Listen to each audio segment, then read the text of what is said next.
Hey guys, Courtney here. Just wanted to jump in before I get to the content and let you guys know that I have a special webinar coming up on Saturday, November 5th, and it is about Mars reclaiming the warrior within. So, this one is going to be maybe a workshop webinar style type of thing. So, bring your charts ready.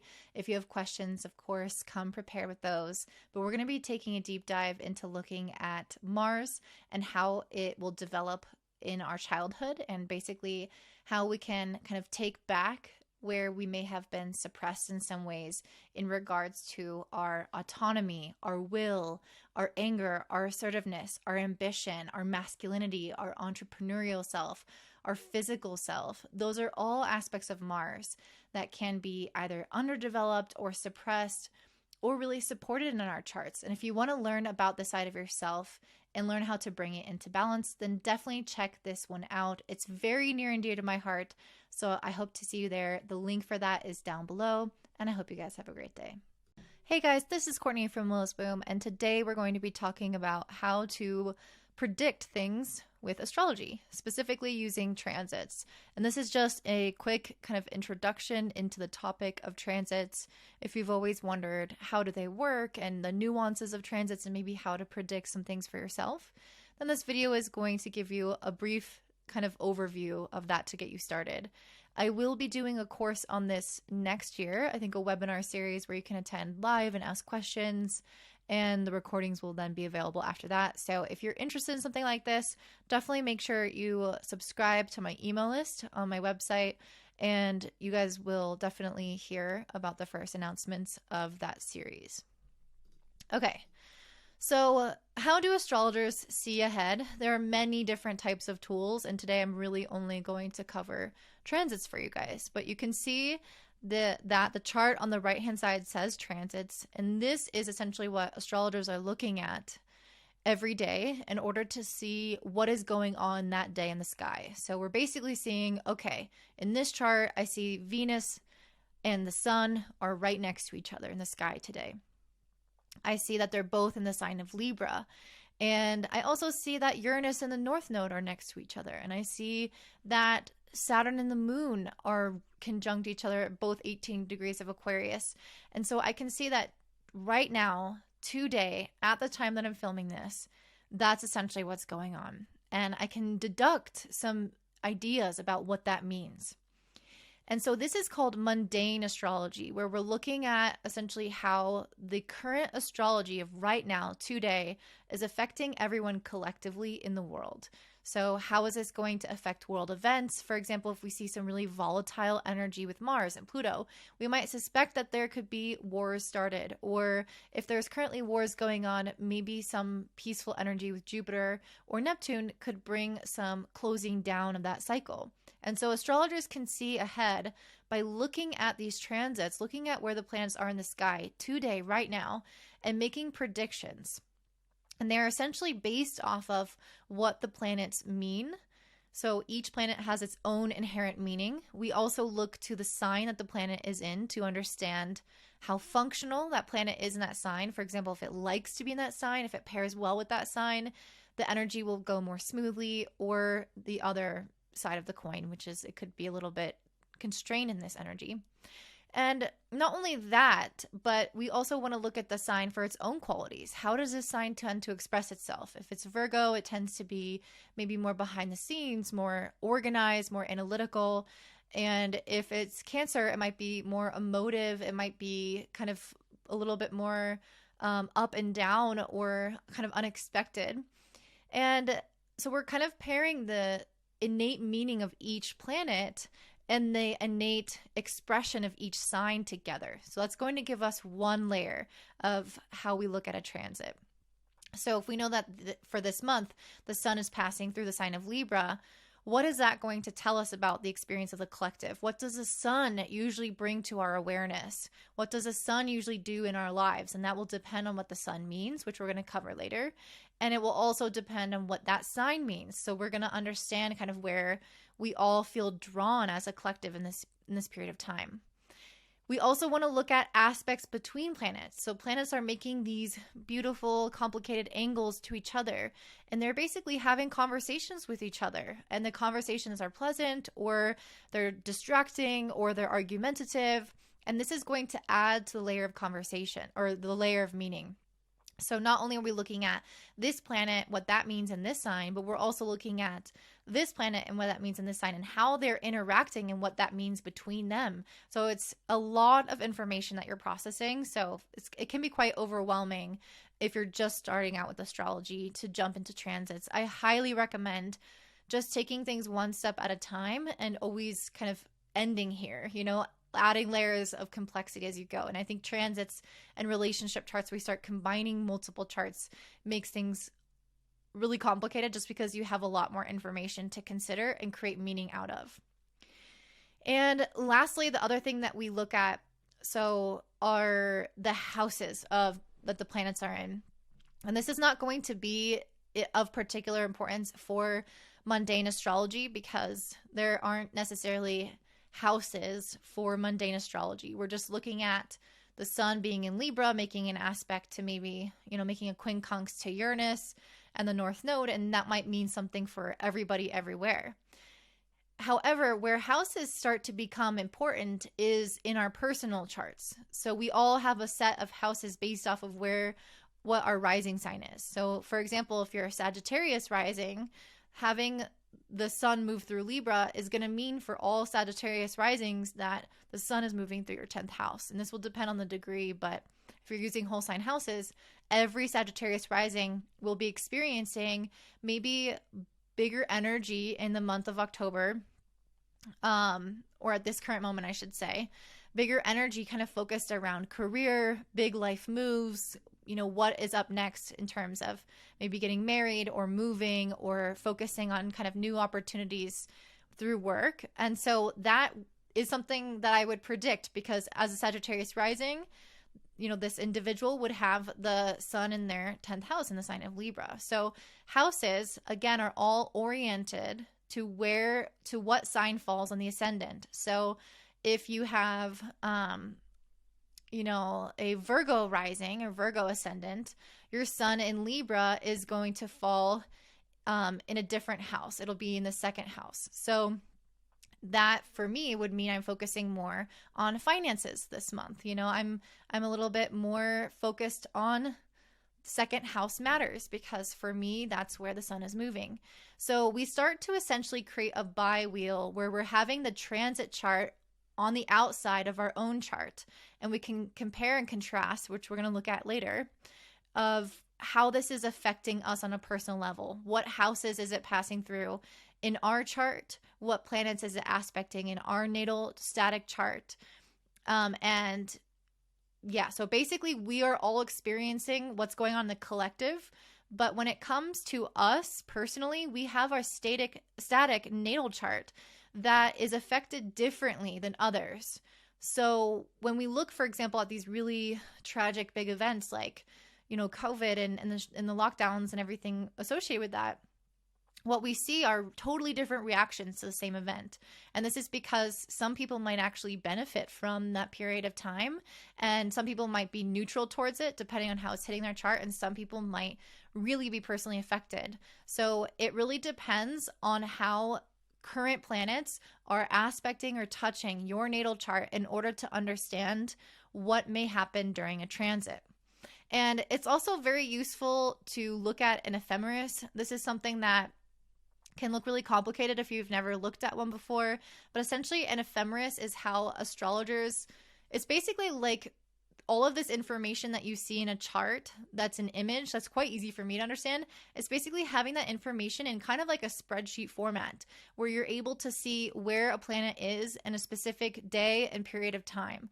So you're able to see that on October 5th, the sun is at, in 12 degrees of Libra. So you're basically seeing all of this information listed out and into eternity. So ephemeris are essentially what astrologers use in order to create these kind of platforms and these programs that will compute astrology charts for us today. So if you're not aware of that, that can be just something interesting. But that's honestly something that I don't personally use very much, and that's because this is a lot easier for me to read, but that is where all of the information is tracked. So basically, every movement of every planet is going to be logged in an ephemeris. And that's how we create these charts. So I know this is kind of complicated. It is definitely complicated, which is why this is just an intro video, and I'm going to make a whole series and workshop and course specifically on this, where you can look at your own transits, and we're going to break everything down personally, so that you really grasp it. And that will be again next year. But this is just to give you guys a taste of how this functions. So let's go ahead and jump in to see some interesting information about how the nuances of transits can come into prediction. So first of all, one of the nuances that is extremely important for people who are new to astrology to understand is the difference between the effect of inner and outer planets. So inner planets are going to be the Sun, Moon, Mercury, Venus, and Mars. These are fast-moving planets that have to do with our personality and our personal expression. The outer planets, which we'll cover in a second, are much slower moving. So as you can imagine, if something moves really quickly around the zodiac, we can imagine that it's actually going to be less substantial when it moves through a certain area of our chart, because it does so more frequently. So for example, let's say the moon, it takes 2.5 days to pass through an entire sign. The moon is moving so fast that we're going to get the experience of the moon in Scorpio multiple times in, a year. And we get the moon in Scorpio feeling very often. It's not something that's rare. It's not something that's particularly special, because it will, again, the moon will cycle through the entire zodiac in the period of a month, more or less, 28 days.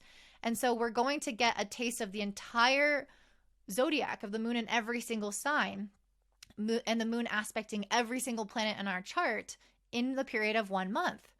So it's not that unique. It's not that hard hitting, because it's going to occur again next month.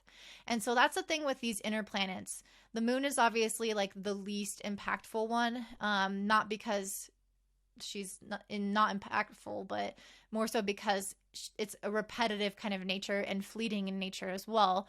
So the other planets move a little bit slower. You'll feel them a little bit more, and some substantial things will still come from inner planet transits. It's not that they won't, but I pretty much always have to see outer planet transits that are the slower moving planets in combination with inner planet transits in order to see big life changes, in order to see kind of big opportunities or new chapters in your life opening up.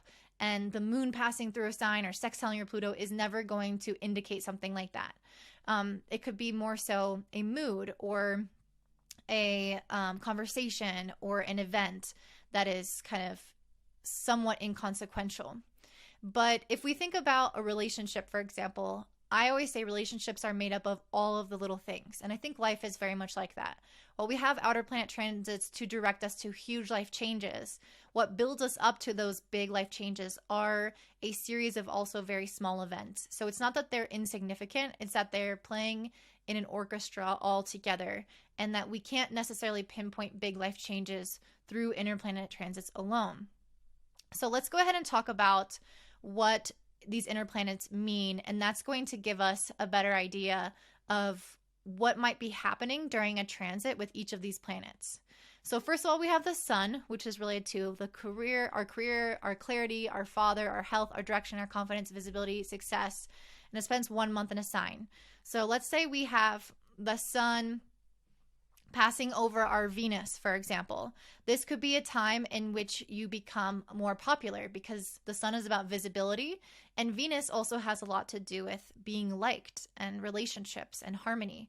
So you may attract people to you as a result of your sun passing over Venus. Or let's say we have the opposite. Let's say we have Venus passing over the sun.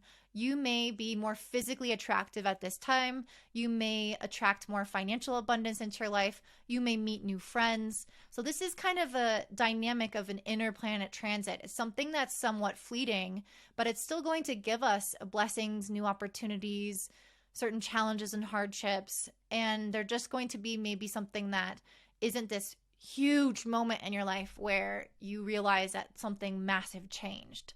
So that is an interplanet transit that involves the sun and Venus. The moon involves typically the mother, emotions, home, kids, pregnancy, intuition, internal life, and the public, and spends about 2.5 days in a sign. So we're going to see later on an outer planet transit to the moon, showing how this actually, to someone's natal moon, indicating pregnancy. So because the moon is representing pregnancy, but the sun aspecting the moon isn't going to bring her pregnancy. We're going to have to see an outer planet, slow moving planet that's impactful, hard hitting, involved in that equation in order to see something like that happen. Mercury involves the school, news, ideas, information, conversations, siblings, travel, anxiety, and this spends about 2 to 3 weeks in a sign. So, for example, we all notice Mercury retrograde. If our travel plans don't go well, if our computer breaks down, we lose certain information, we forget important things, that is Mercury in retrograde. That's a mundane experience for all of us. It's going to affect our chart differently. So Mercury retrograde is felt everywhere, but let's say, for example, I am a Gemini, I'm a Virgo rising, Mercury is one of my ruling planets, and let's also say Mercury starts retrograding over my Mars. I'm going to have a very different and much more irritable, kind of frustrating experience of that Mercury retrograde, since Mars has to do with anger, and since Mercury is such an important planet in my chart already natally, I'm going to experience this in a much deeper, profound, and upsetting level than just maybe Joe Schmo, who doesn't have those same aspects of his chart. Venus is related to relationships, money, values, art, womanhood, sensuality, food, and peace, and spends around 30 days in a sign. So again, talking about retrogrades, because Venus retrogrades so infrequently, and she does spend a longer time in a sign. You know, she's spending about a month in a sign, similar to the sun. We are going to notice this feeling, especially because Venus is related to all things good, all things that feel positive, beautiful, peaceful, happy, love-oriented. So when she goes retrograde, those things become somewhat less available to us or come into question. And it's hard when our support system, our relationships, our sense of well-being suddenly feel like they're called into question. And so during a Venus retrograde on a mundane level, that can be particularly hard. And then I had a friend who had Venus retrograde in her ascendant sign this past year, along with Pluto there as well. And so it was a particularly hard time in general because of Pluto being there. But then on top of that, because it hit her first house in her ascendant sign, it really transformed her on an inner level and very much dysregulated her emotional and physical well-being. And ultimately, she grew exponentially because of that. But it was a harder time for her in particular. Mars has to do with our sexuality, anger, sports, anxiety, war, competition, business, drive, ambition, separation, discord. And it spends a little bit longer in each sign, around 2 months. It can retrograde and spend 7 months, which we're experiencing now with Mars in Gemini. So it will vary pretty drastically, but typically it's a little bit faster, towards 2 months. So, and I mean, I'm going to get to an example about Mars in Gemini related to me, but for example, if you have a business, you don't want to see a bad Mars transit in mundane astrology. You don't want to see Mars opposite Saturn. You're going to feel like, okay, I may not be experiencing the best time for business, you know?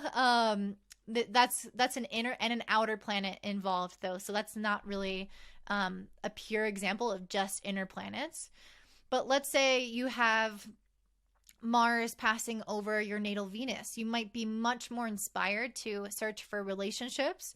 You may be also a little bit more argumentative in your existing relationships. You might feel more sexually charged, since that's what Mars has to do with, and Venus is all about relationships anyway. So that would be 2 inner planets, or a fast-moving inner planet in transit to your natal chart. So I hope this is making sense so far. So these inner planets are either going to be, again, on a mundane level, transiting and aspecting each other, and that's going to be not as consequential, or they're going to be transiting your natal chart. So even if they're transiting a static natal placement of an outer planet, let's say the moon's passing over Pluto, it's still not a big deal to the biggest extent, because to the greatest extent of an outer planet, for example, because Pluto is staying there and the moon is going to quickly move past in 2.5 days. So that experience of having your moon over Pluto is not that big of a deal. Even though it's an outer planet, it's because it's your natal chart. So again, I hope that this is making sense. And if you need more information, we're going to do a little course on this later.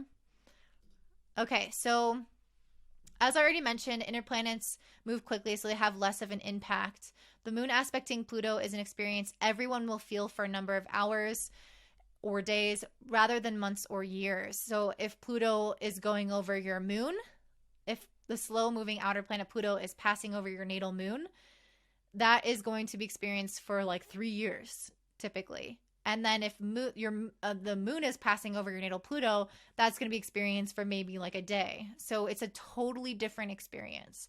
And so even though both archetypes are the same that are involved, the moon and Pluto, the one that is doing the moving, the one that's doing the transiting is the one that is going to hold the power and the oomph in the amount of impact it will make based off of how long it's spending transiting a natal planet.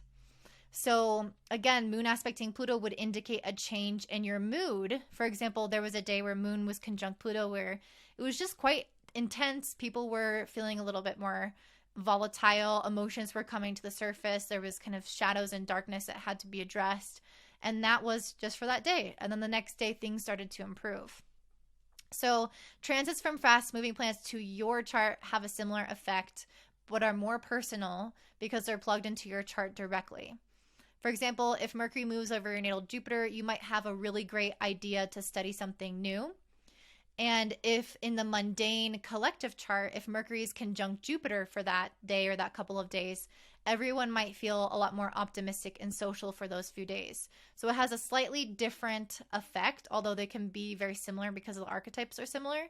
You're going to have a different personal experience. So instead of just everyone feeling a little bit jolly that day because Mercury is with Jupiter, if the Mercury is passing over your natal Jupiter, it's going to give you a more personal experience where maybe you have, again, that idea or something come through for you in particular that not everyone else will have.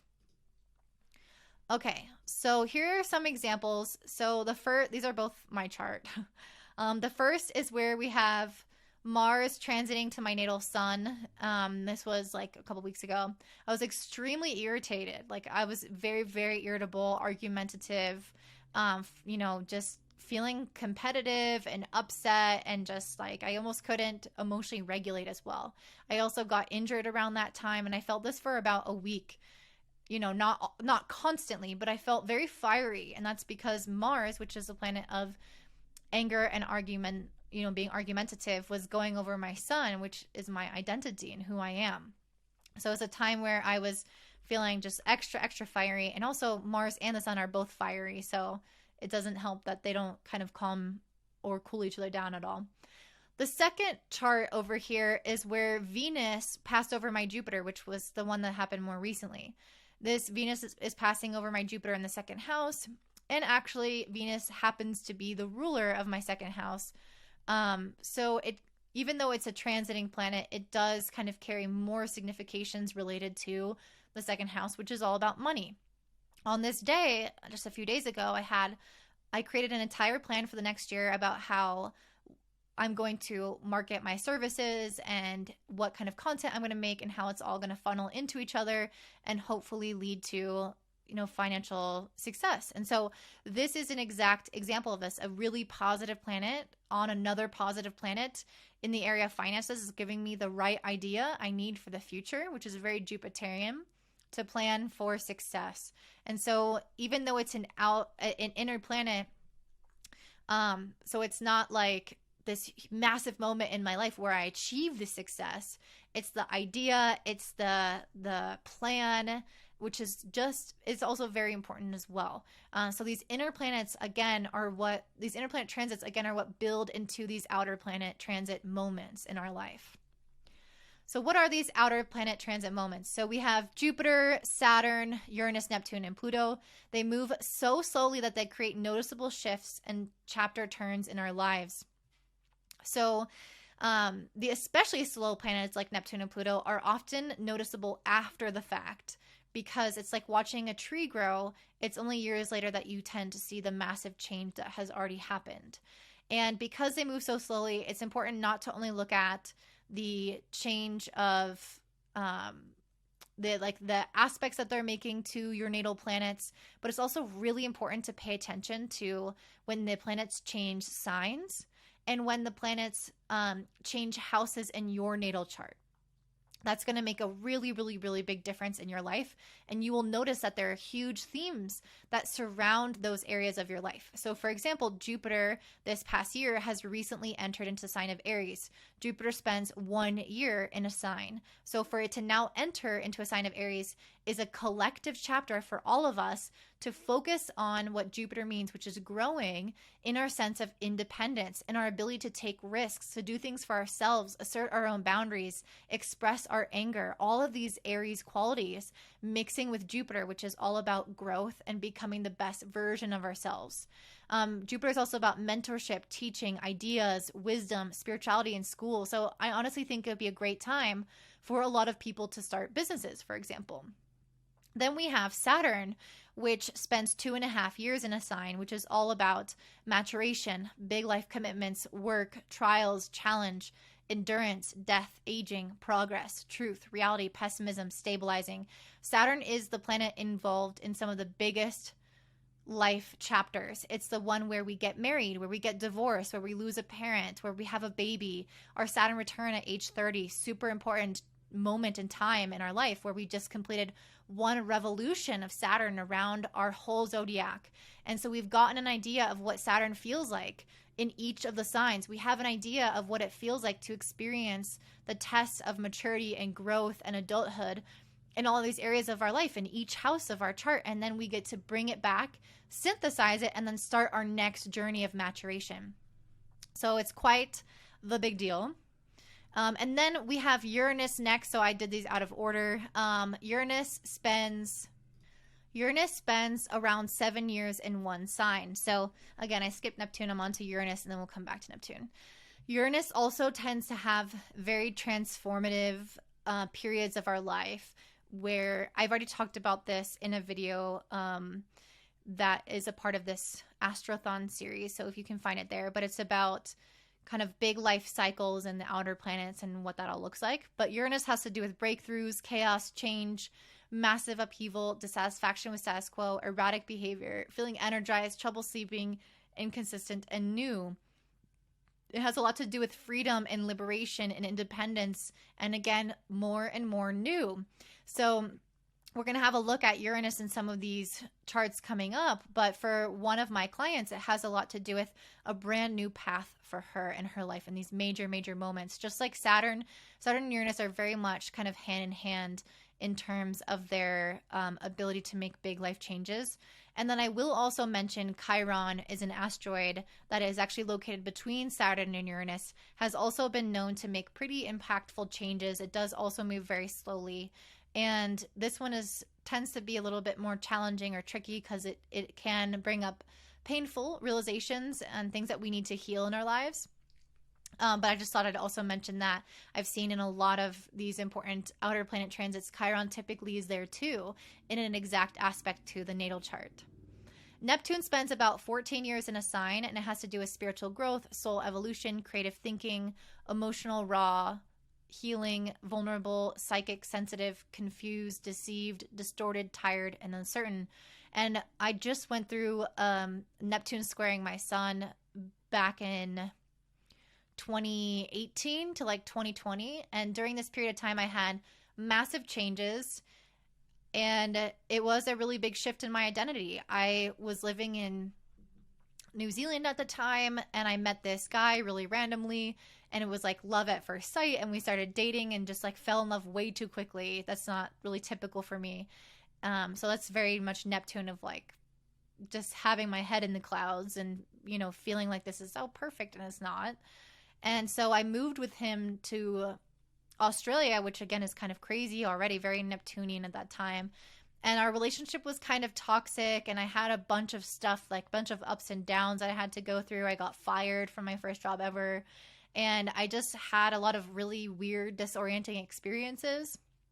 And I was trying to start, more than one business around this time. And then I moved with him to Switzerland, and then we broke up, and I moved back in with my family. And I just didn't know what I wanted with my life. And then I realized, then I started dating somebody new who was like a very healing boyfriend after that last one. And then I started turning to spiritual business after that. And I had a realization about what I actually wanted to do with all of these difficult experiences. But during these few years, I had changes in relationships. I had this feeling of fog around how I perceived people. Things were not really what I thought they were with those individuals. I had a huge orientation towards my spiritual and inner life. I spent most of my time alone, and maybe with like a very small number of friends. I did a lot of spiritual work. So a lot of like astrology readings, a lot of card pullings, a lot of journaling, meditation, spiritual courses. I spent the majority of my time developing my inner world, which is very much a Neptunian kind of experience. And so it can take us away oftentimes from the outer world to reflect inward. And then lastly, we have Pluto, which can spend up to 30 years in a sign. And this can be about inner power, power struggles, shadows, fears, death, endings, rebirth, childhood, repressed self, total transformation, resistance versus surrender, and unearthing yourself. And in that video I did about the other kind of big life chapters through outer planets, I cannot remember the name of it, but I talked about Pluto going over my moon, which is something that's wrapping up now if you want to hear about that story, which is usually pretty impactful when we see a Pluto transit. So let's look at Shakira first. So she reached a career pinnacle, and among many of her career pinnacles, which was the Super Bowl halftime show in February of 2020. And this was actually on her birthday, which is why the sun is aligning with her natal sun, both at 13 degrees of Aquarius on February 2nd. And during this time, she had Saturn conjunct her Mars in the 10th house of career. Mars is also the ruler of her ascendant. So we can see here that it has a lot to do with her appearance, how the public perceives her. Not only is it the ruler of her ascendant having to do with the public, but also it's in the 10th house of the public, of how she's perceived as well. And so Saturn here is kind of solidifying in a lot of ways that experience of her being taken very seriously and her having some kind of very public recognition. Her natal Mars is also opposite her moon. So then Saturn is inherently going to also be transiting opposite her moon. So this could have been a very interesting time for her as well. She could have felt in many ways like she was at a turning point in her life where she was having,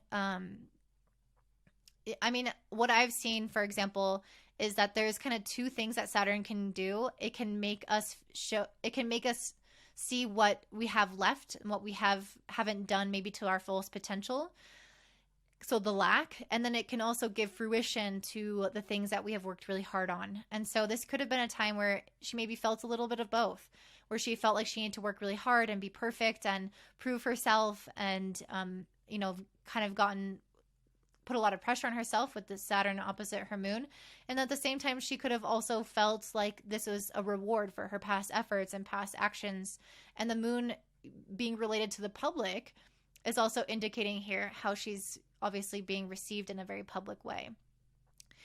So if this were just Saturn, we could see those benefits, but usually because this is such a big deal, we are going to see some positive kind of planets as well. And Saturn, again, can indicate these benefits, but it usually gives a feeling of heavy responsibility along with it. But we can see here she also has Jupiter in the 10th. So she also has Jupiter moving through her career house. It's on her Mercury, which is really great for communication.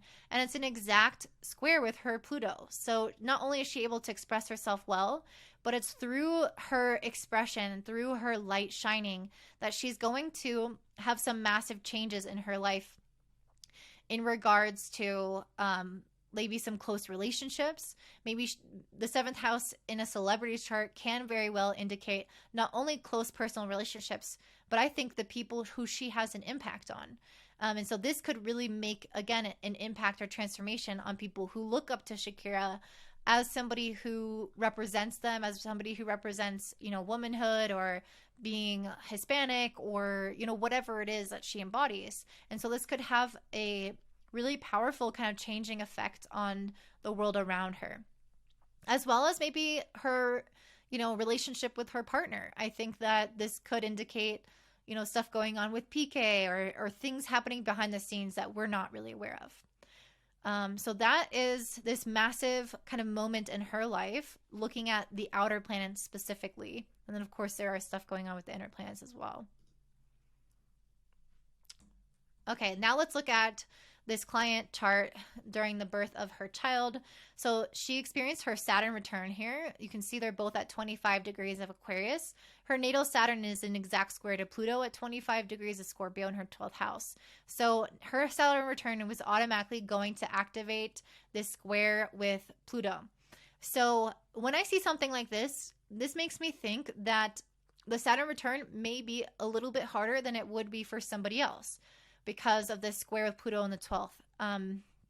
So this does not have to be the case, but I know that this pregnancy, while it was so loved and so, desired and all of this, at the same time, there were some kind of health complications initially and some things going on that made it also a little bit of a mixed experience where you can't just enjoy everything happening to you, because there is a little bit of a worry about, things going wrong.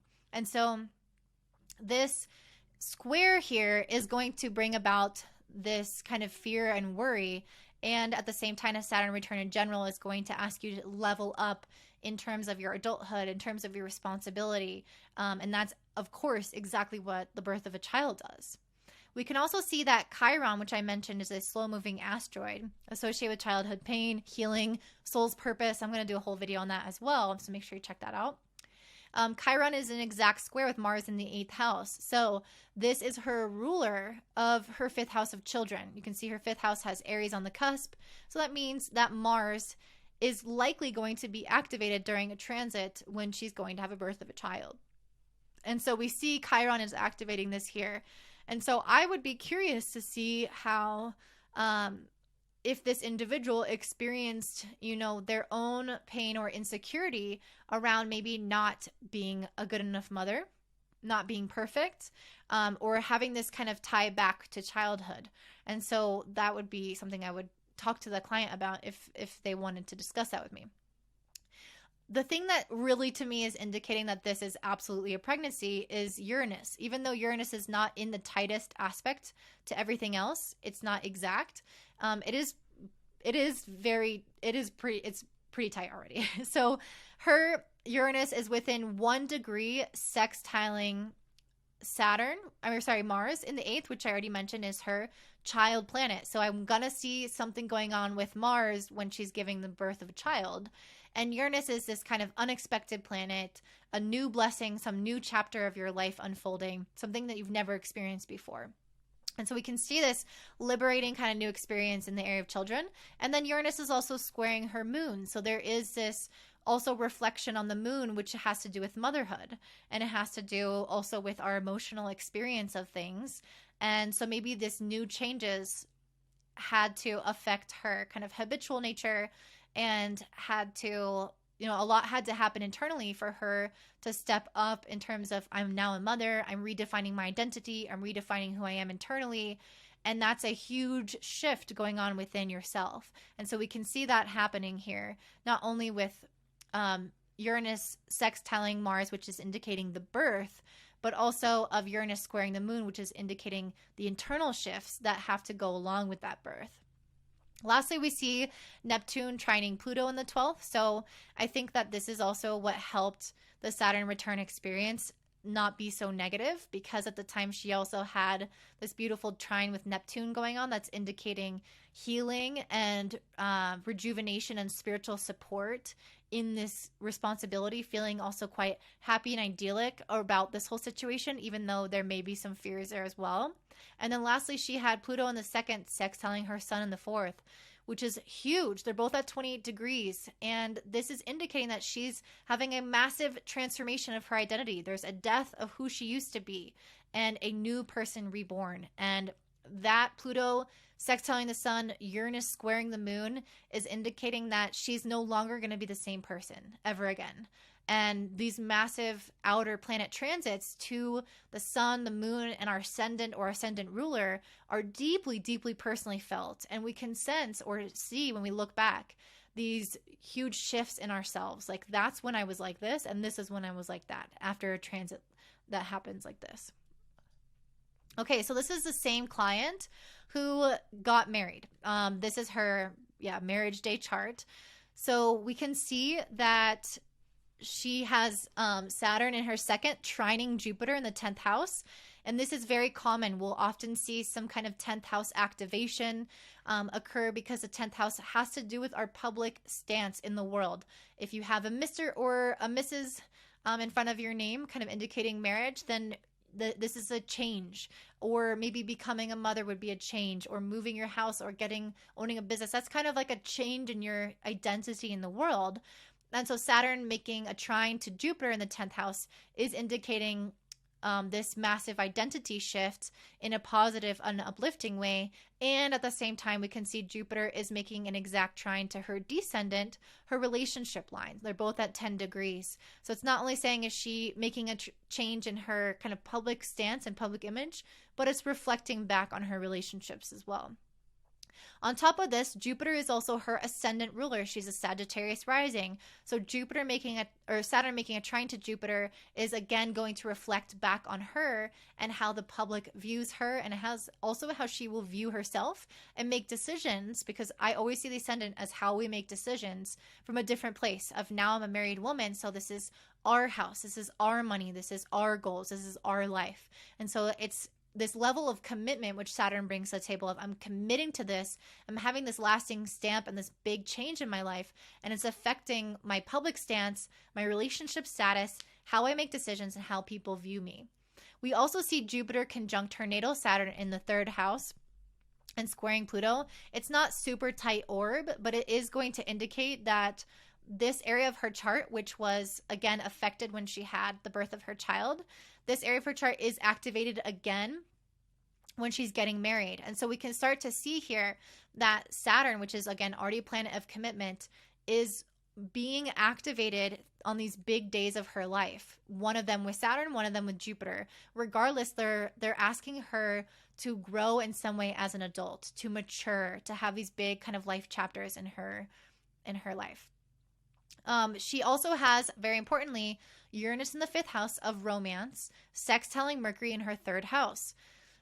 This is extremely important because Mercury is her 7th house descendant relationship ruler. So her descendant is Gemini, which means Mercury is her relationship planet. And so we can see that this sextile with Uranus to Mercury is going to indicate, again, a massive change in her relationships, a new chapter, a new beginning, a breakthrough, something that she's never experienced before. We also see Neptune in the 4th sextiling her natal Neptune and Uranus. This is more like a soul check-in, like where are you along with your soul's evolution? And this to me is a good sign, like, okay, you are kind of on your path, you're making these decisions that feel right for you as a soul. And I feel like it's going to help lead to greater self-confidence, especially because these planets are in her 2nd house of inner stability. And then lastly, and very, very importantly, we can see that Neptune also just crossed over her IC, her 4th house cusp. We can see she has 20 degrees of Pisces on her 4th house cusp. This is her family line. This is her home line. And having Neptune cross over it is going to indicate having some marital home bliss, having her, she didn't actually live with her partner until after they got married. And so you can see that they finally combined their homes. They are just bliss out. They are happy. They're in love. Very Neptunian kind of soul, again, evolutionary love, where it's not just like, I love you because you have money and because you're hot, but it's, my soul is filled up with you. I am evolving as a soul because of our experiences together. And I'm experiencing an innate peace by being around you in the sense of bliss and supportiveness. And that's not to say that everything's perfect, But Neptune transiting, especially on your IC and on your wedding day, can make you feel like it is perfect.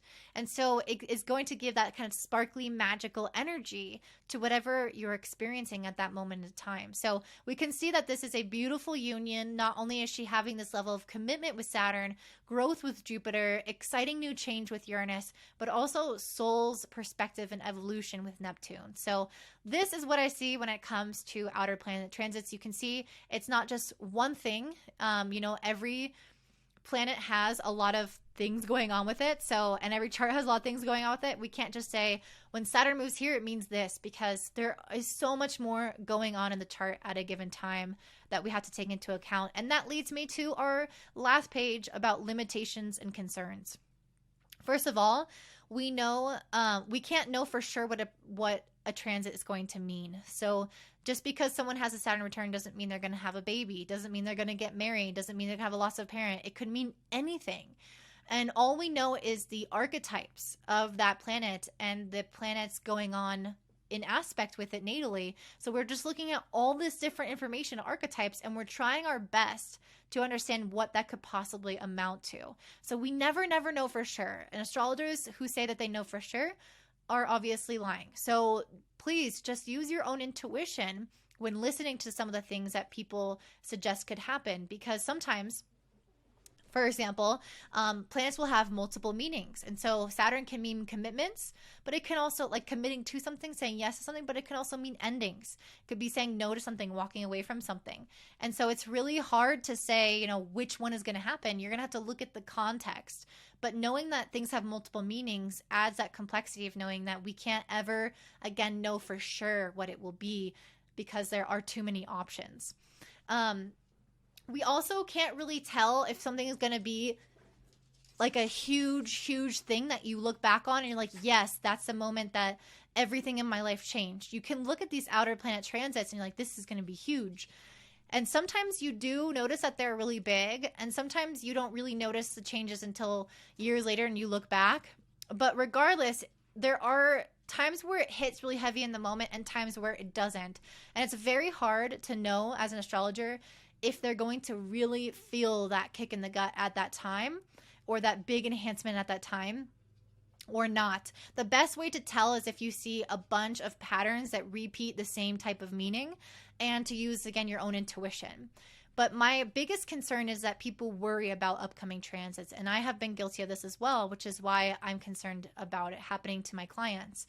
So I don't want somebody to look at a transit coming up that I've kind of warned them about and dread it and fear it and have anxiety, months before it even happens. Because there are times when that transit comes up and it's not nearly as bad as you thought it would be.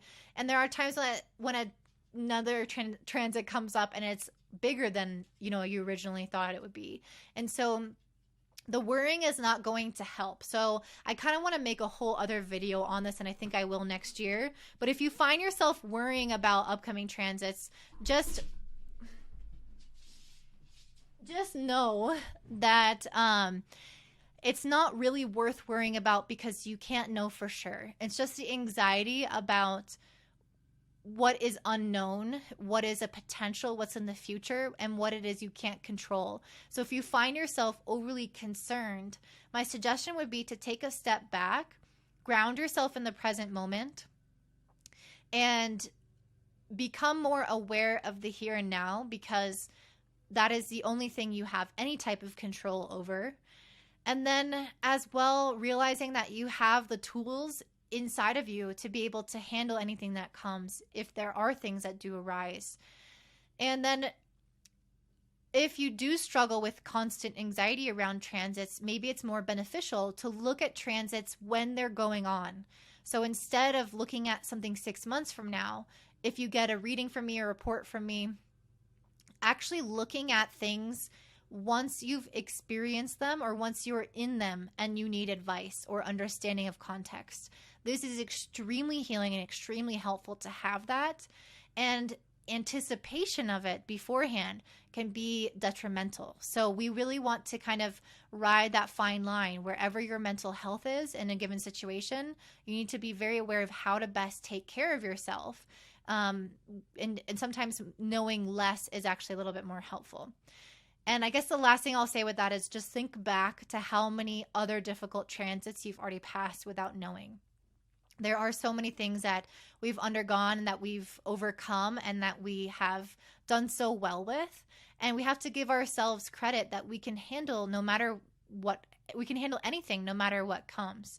So that is what I see for you guys. I hope that you enjoyed this. If you want to learn astrology, definitely check me out at willsboom.com. I also offer readings there. And I hope that you guys have a great day. Bye.